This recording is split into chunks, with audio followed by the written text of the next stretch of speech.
Psalms 88, 2. God, let my prayer come before thee. Incline thine ear unto my cry. For my soul is full of troubles, and my life draweth nigh unto the grave. I am counted with them that go down into the pit. I am as a man that hath no strength, free among the dead, like the slain that lie in the grave, whom thou rememberest no more, and they are cut off from thy hand. Our world needs you now more than ever. That's why I'm taking time and writing you this letter. I know that you can hear me, your presence everywhere, and I can surely say when I need you'll be there. You'll be there through my struggles, there through the storms. And when I lose confidence, you make me strong. You make it known, keeping us alive. Only way I know how to survive. The children when they cry, souls hurt inside, broken family, you wipe their eyes. There when we need you every single time. Even with my pride, never left me on the line. I'm hearing you, listening, trying to stay true. The only chance we got it with you. Got it from you when you gave from you. The greatest show of love, a love that's true. That's why I love you back and I love you for that. Let's conversate every day, never lose track. Cause you make our lives complete. You make our lives unique. Cause you took a little dust and formed us, and then told us you to trust. That's why I try to do all I do to prove. Shalom, true Israel, children and descendants of the transatlantic slave trade. This is Obadiah Amos. In today's lesson, we're going to discuss 70 AD, the destruction of Jerusalem, the siege of Jerusalem, and how it was prophesied by Jesus or Yahushua, and how we ended up in West Africa. Now we know that the children of Israel, the homeland was Israel, but after the destruction of the temple in Jerusalem, after the Jerusalem Romantic Wars, which was witnessed actually by a Roman, he was actually a Hebrew first, but he turned Roman scholar, historian, Josephus Flavius Josephus. We'll see how we actually got into Africa, because we didn't originate from Africa, but the Israelites always looked like the Africans. We know this from many stories in the scriptures. Moses was raised by an Egyptian. Egypt is a nation in Africa. Egyptians are Africans. Joseph, growing up in Egypt and becoming governor, and his brothers, when they came to get food during the time of the famine, did not recognize him because he blended in with the Africans.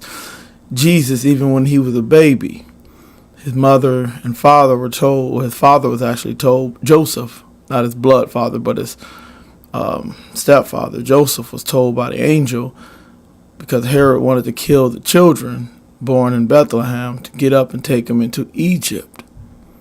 Once again, into Africa, because the Hebrews always blend in with the Africans. It was told that Paul thought he was an Ethiopian, and so forth. As many, they even called one of them Niger. I think it was Barnabas, or one of them, they called him a Niger.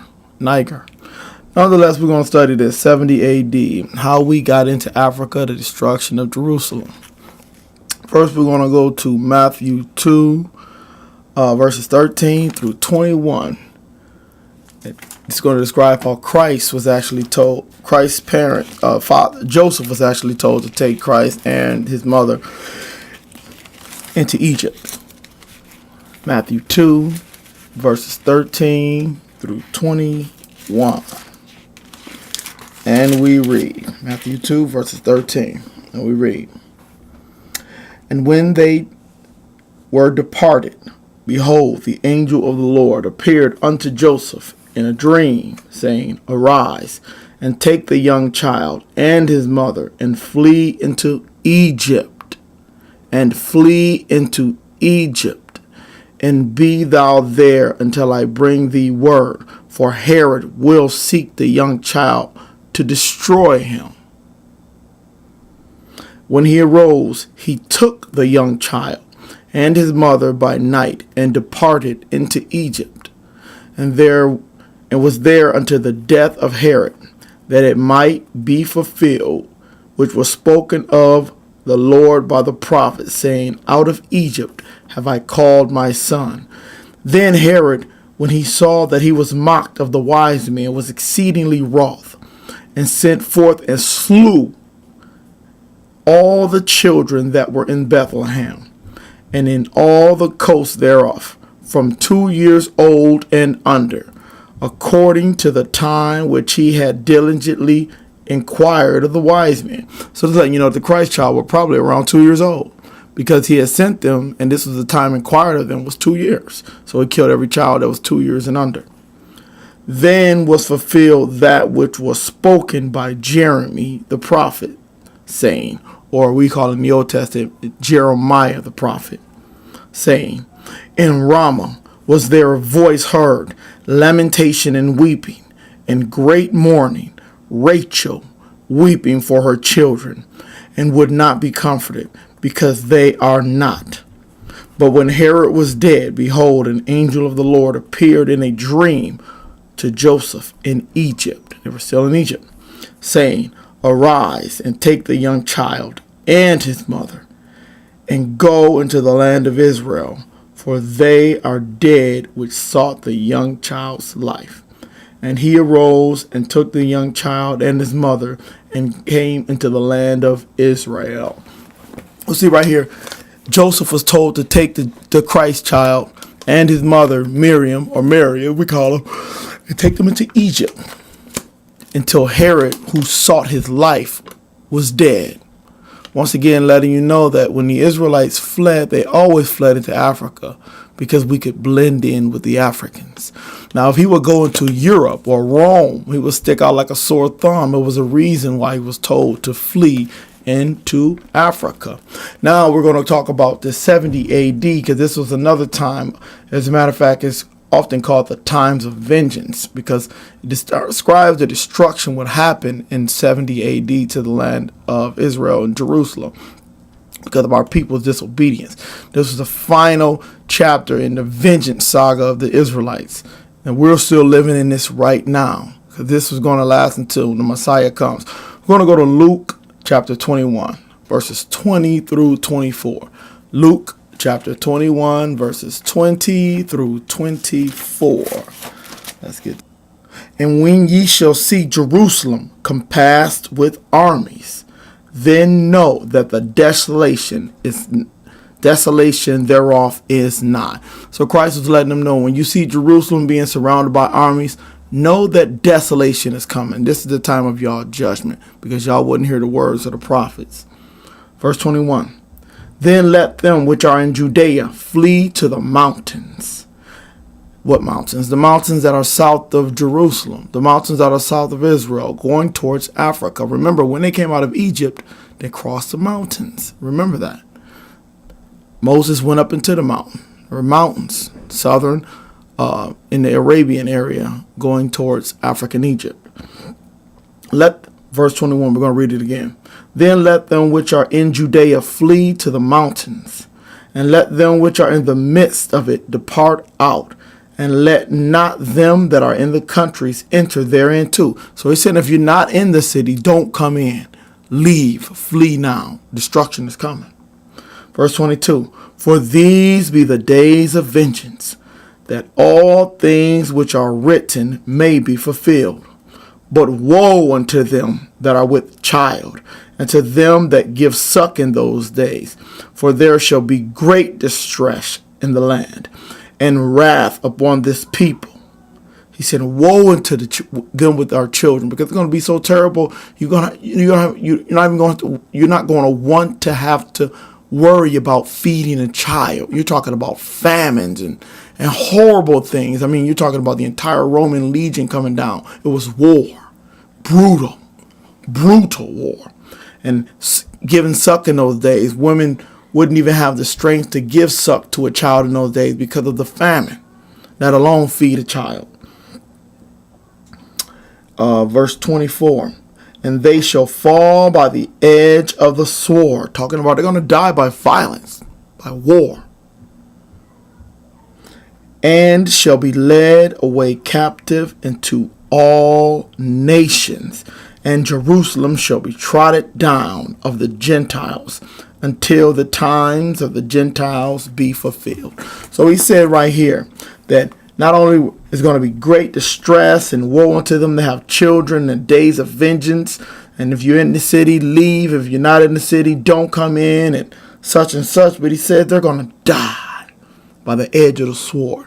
And when you see the devastation that happened, when you read about it, do your due diligence, Israelites. Read about the siege of Jerusalem. Just type in 70 AD and read about the atrocities that happened to the children of Israel. It was so horrible. It was one of the worst atrocities that ever happened in the history of the known world, along with the transatlantic slave trade. Almost genocidal to an entire people. See, because we're the Most High's chosen people. And he told Moses, told our people, that if we did not obey him, if we turned and worshiped other gods, that he were going to allow great distress to happen to us in these last days. And this is what befell upon us right after Christ left. Christ warned of it. This was coming because we did not know the time of our visitation when he came. And many of them rejected him. And then they said they're going to fall by the edge of the sword and be led away captive into all nations. We know how that happened. In the end, we were finally led away captive into all nations. Now, during 70 AD, they were actually led away captive into Rome and Greece. There were many Israelites taken in slavery. Read your due diligence, read the stories. But he's talking about how we're going to be led away captive to all nations. So he's talking about another time to come when our transatlantic slave trade was going to take us all away into all the nations of the earth. And then it says, Jerusalem shall be trodden down of the Gentiles until the times of the Gentiles be fulfilled. It's letting us know that we're never going to rule Jerusalem again until the Messiah come. The time of the Gentiles must be fulfilled, which means the rule of the Gentiles must be over. So we will never rule Jerusalem until the Gentiles' reign of the earth is over. So Christ warned them of the atrocities and the destruction that was coming in the year 70 AD, which was not long after he left. It was less than 40 years after he resurrected and ascended into the kingdom that this destruction happened unto the people. We're going to go to Luke 23, verses 27 through 31, and see what Christ said as he was going to be crucified. He told them that this destruction was going to be so horrible. Don't even weep for him. There were women that were weeping for him because there were a lot of Israelites that still believed in the Messiah. They believed that Yahushua, the Hamashiach, was the Hamashiach. But when he was taken to be crucified, they were deep in sorrow. But he let them know that for all this that you see happening to me, to him, don't weep for him.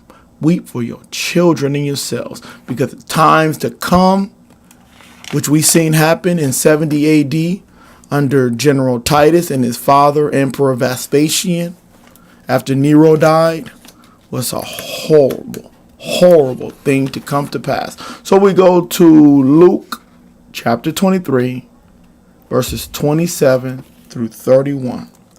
Luke chapter 23, verses 27 through 31.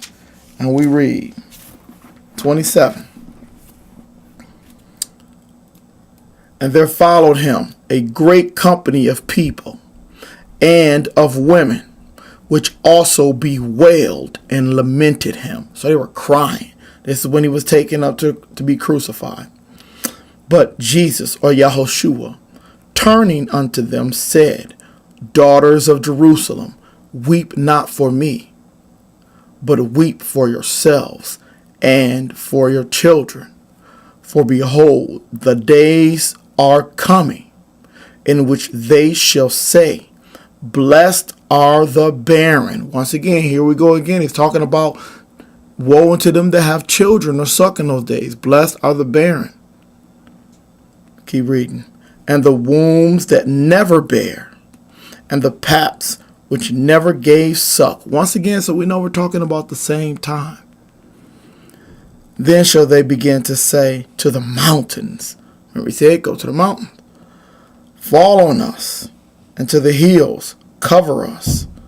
For if they do these things in a green tree, what shall be done in the dry. He's letting them know that he's being crucified and he's the righteous. He's the green tree. Now Israel, we're the dry tree because a lot of us aren't accepting it. What's going to befall us? That's why he told them, don't weep for me. Weep for yourselves and your children, for the atrocities, the things are shortly to come. And woe unto them that have children. This is letting you know that the enemies that we are dealing with will not have any mercy on our children. It will be bold and relentless. It will be horrifying. Terror of unbelievable proportions. Things that we can't even fathom because, and a lot of us, in our hearts, it's not in them to do these things. But nonetheless, because of our wickedness. That's why he calls it the times of vengeance.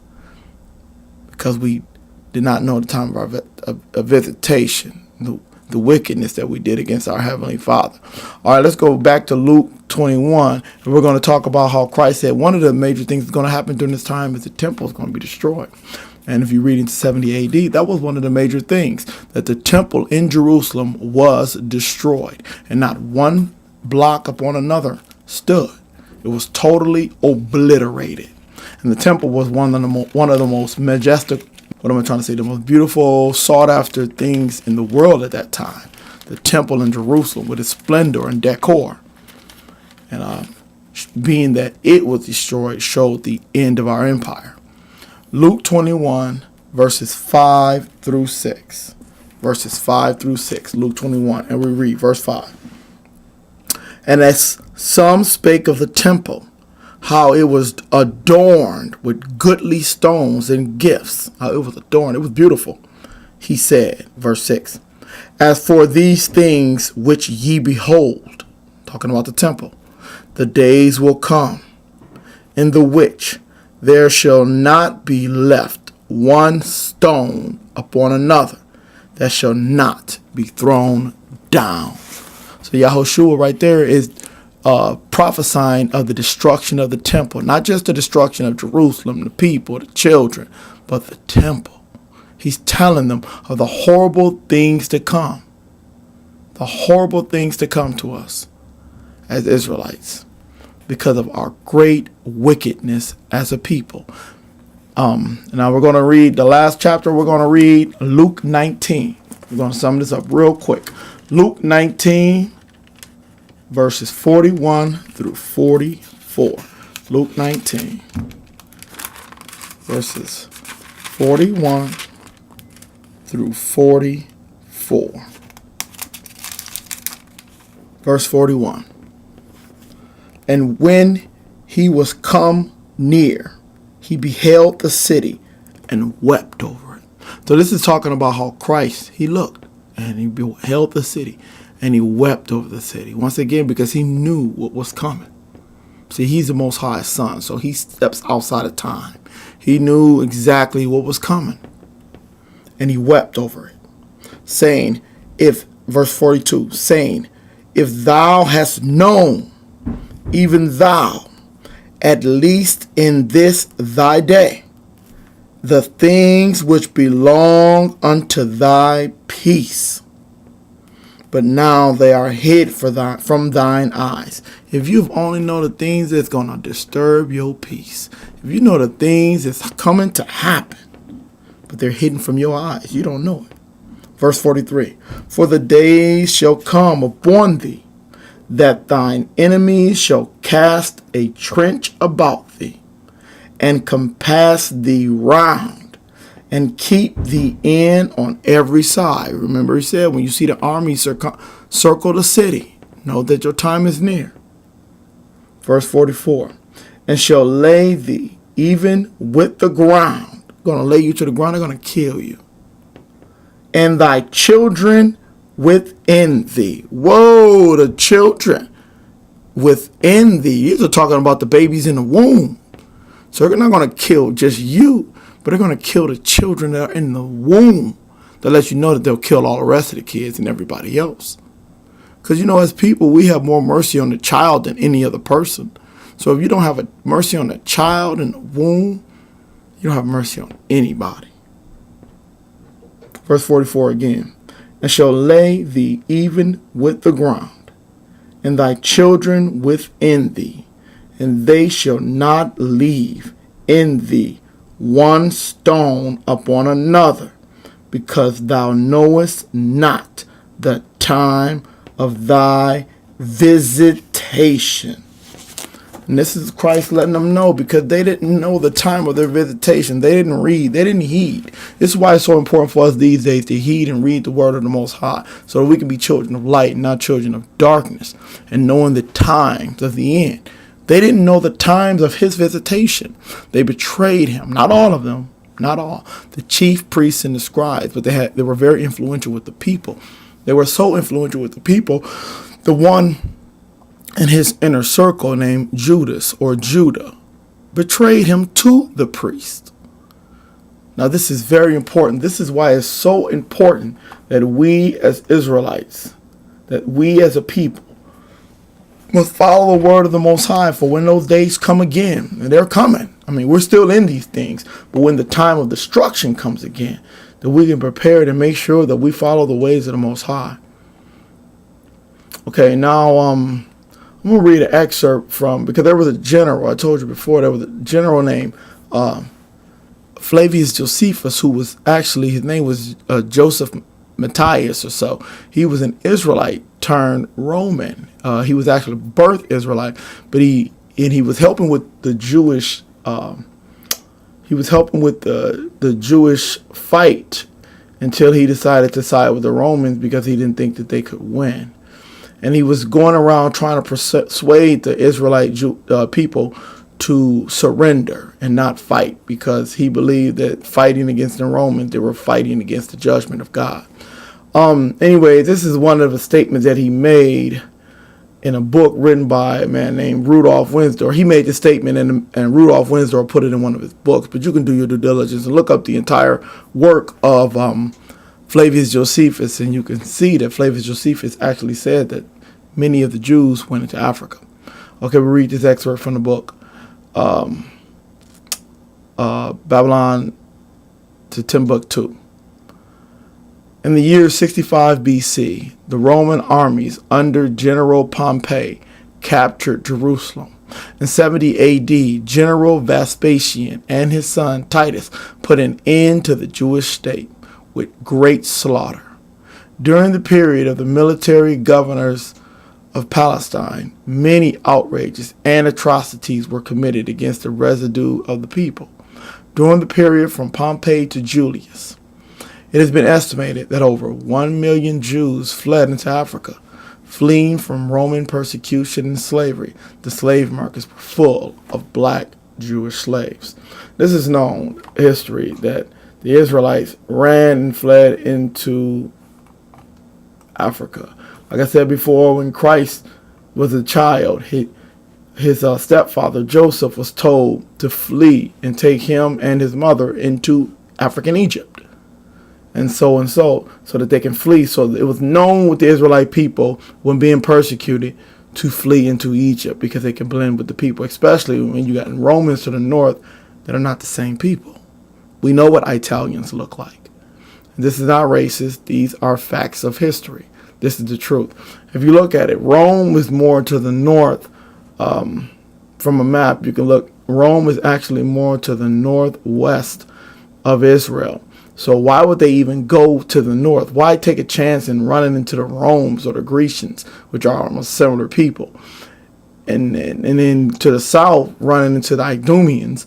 So basically, the only way to go was into Africa, and they ran into West Africa. And this is historically factual. They have maps before the year of 1800. You can look at the maps and see the names of the places. They have the kingdom of Yahudah or Auda or Yawada, which all mean Judah. The kingdom of Judah in Africa. The land we know as Africa. They spoke Hebrew. They practiced Hebrew culture from the Old Testament. As a matter of fact, the people that are called Jews now, most of them don't even practice Hebrew practices now, let alone in their past. None of them did. They practiced Yiddish practices. They didn't even know original Hebrew. They had to learn it. They spoke Yiddish. But the people in Africa, in Western Africa, in the regions that the transatlantic slave trade took place, spoke Hebrew, practiced Hebrew traditions. They were the people of the Most High. They ran into Western Africa fleeing persecution. You couldn't go to the north, so you ran in the only direction available to you. They couldn't run to the west. They were their enemies. They couldn't run into Babylonian areas and those areas. They couldn't run into those areas. So they ran into the conquered Egyptian areas that were already conquered by, and they ran deep into Africa, because Rome actually had a lot of stake in the eastern part of Africa. So they went deep into Africa and hid there for over 1,000 years.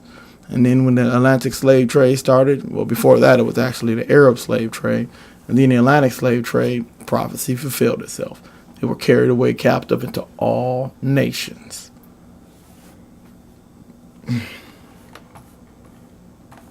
As the scripture said. And